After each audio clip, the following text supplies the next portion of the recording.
Hello there. Good morning to you all and a huge welcome to the channel. The addiction today, I would like to show you the Dire Maul broken farming method. So grab that coffee and get comfy, as this technique has the potential to make you a lot of gold. Dire Maul North and the Gordok Commons is where this farm takes place and is home to the Thimblejacks Caches farm.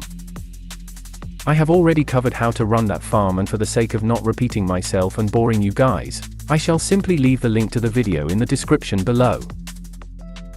Worth watching, as that video gives you a complete breakdown on the Dire Maul crate farm.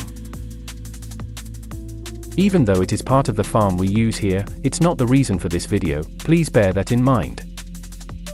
Thimblejack caches have some very valuable recipes that can drop, as well as mogs and reagents, wild vine being one of them. So learning how to run that farm is essential to maximize profits when you are farming here, full stop. So why would you want to farm Dire Maul North? Well, allow me to explain. Dire Maul North is a very good dungeon for making gold, and from a number of sources, from the just previously mentioned Thimblejack caches, to all the other reagents and mogs you can obtain here. Dire Maul North is also a pretty decent raw gold farm on its own, which further adds to your overall profits. Despite all of them reasons, are you aware that Dire Maul North has a hidden technique to farming here that is just broken? Well, sit back and allow me to explain what I mean. When farming Dire Maul North, it's extremely important not to kill a single target. Instead, we want to aggro absolutely everything, including all the mini bosses, and pull everything up to the kill room further in the dungeon. There is no optimal way of doing this, no matter which way you decide to group up all mobs in this farm before killing them all. Every possible route you can take, I personally have already tested, as you can see with my run counter for this month. And the run times for each test was pretty much the same across the board, which is perfect for this farming technique. I will speed up the footage showing you the one route I do like to use when farming Dire Maul, but as I just said, with this technique of farming here, you can use any route you like. Just remember the number one rule, and that is to pull everything up to the kill room first before you kill. There is a reason to why, which I will get to shortly. For now, I shall go and grab a fresh coffee as you lovely people sit back and watch the route I do like to use. Enjoy, and I shall be back in a mo.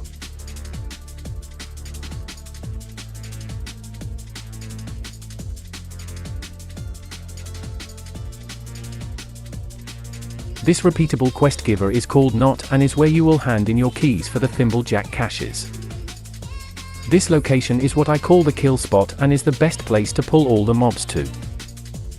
If you line of sight them here, it will make it easier for you to mass kill. Just wait for the group of ads to catch up, kill and profit. Bringing a skinner for all the leather below your feet for even more extra profits. The reason to pull everything to this spot is so you do not have the chance to lose any keys that can drop of the mobs, as you can only carry one key at a time. And they will vanish after a 2-minute timer, so as we are right next to Knot, this method will eliminate that problem now. But again, this is not the point of the video, so allow me to finally explain what I mean. As a farmer, there is something I like to call the golden hour. This is that 1 hour time period where you are trying to farm as much as possible and in the shortest times you can. The reason for this is all due to the Blizzard lockout systems in World of Warcraft. As you are aware, you can only run a maximum of 10 runs in either a dungeon or raid, or a mixture of both, but you can only run 10 times per hour period. So again, as a farmer, we are able to pick certain farms that we are able to run 10 times before being locked out, but only take 30 minutes. I even have runs that take 10 minutes before being locked.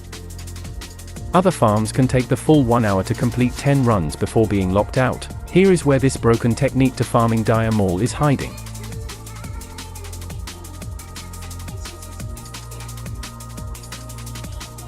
As you know, I like to prove absolutely everything I explain in my content, so once again I will leave the footage running but speed it up. This is just showing you that even if you have the worst luck in the world, you will always get at least one key from the last boss. Again, not really part of this video, it's just added potential gold you just do not want to waste, as some of the recipes can still sell for upwards of 80k gold.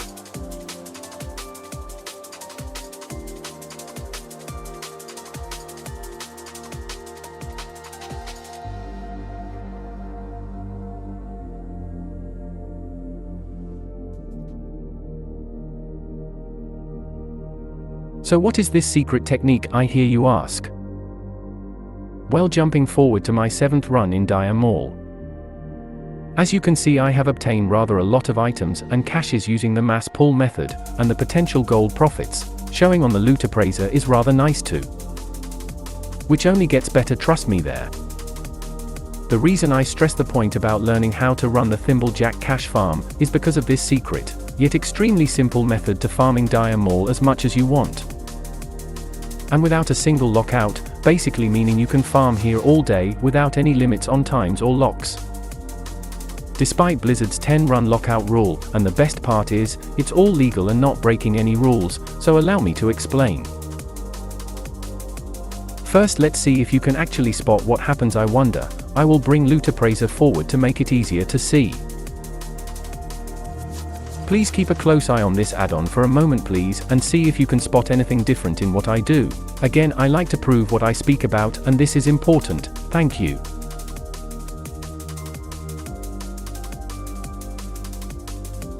I wonder, did you see or miss it? Allow me to rewind the footage so I can show you one last time. Did you see it, or would you like one more pass, and this time I shall slow it down to help you see it.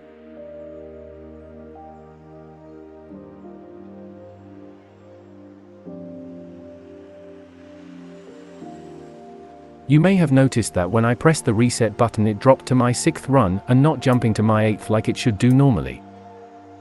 This is the secret technique that is staring you in the face with this farm. When using the Thimblejack cache method to run this farming location, on average it will take you around 8 minutes per run in total to do this right. That includes the mass pull loot and skinning, as well as sorting out any key drops and the travel times. And for once these are not slowing us down, the aim of this technique is not to speed run it as fast as possible. If you can keep your run times above 7 minutes, then you are able to run Dire Maul North as much as you like without having to worry about any lockouts. The reason for this is simple. Most players think that run timers for lockouts start when you finish the run and exit the farm, which is completely wrong, sorry to say. Lockout timers start to tick down when you first enter a raid or dungeon, and if you take 6 minutes or more per run, that works out to be 10 in 1 hour. Where if you keep your run times above 7 minutes, making it 1 hour 10-minute total for the farm, then you can overlap timers. This is Nova Instance Tracker, and a great add-on to help track your dungeon and raid cooldown lockout timers across your entire account. So not rushing is actually key to making gold in this dungeon, as you can run it endlessly without the worry of lockouts, because by the time you are into your 6th or 7th run, then your 1st and 2nd runs you started earlier will be coming off cooldown, allowing you to overlap lockouts and continue farming. This method may be obvious to some players, but to everyone else, now you know. You can use this method in other dungeons and raid farming locations also, not just restricted to Dire Maul.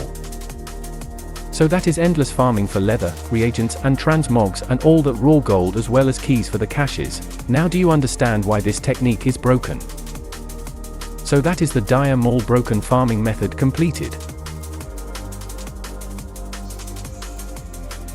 I do hope you are able to make gold using this technique. But for now I shall leave you to your peace. Thank you again for watching, and please do remember to hit that like and subscribe buttons and come join the farming community on Discord. For now though, I am off to farm some more, so like normal people please, stay warm, stay safe.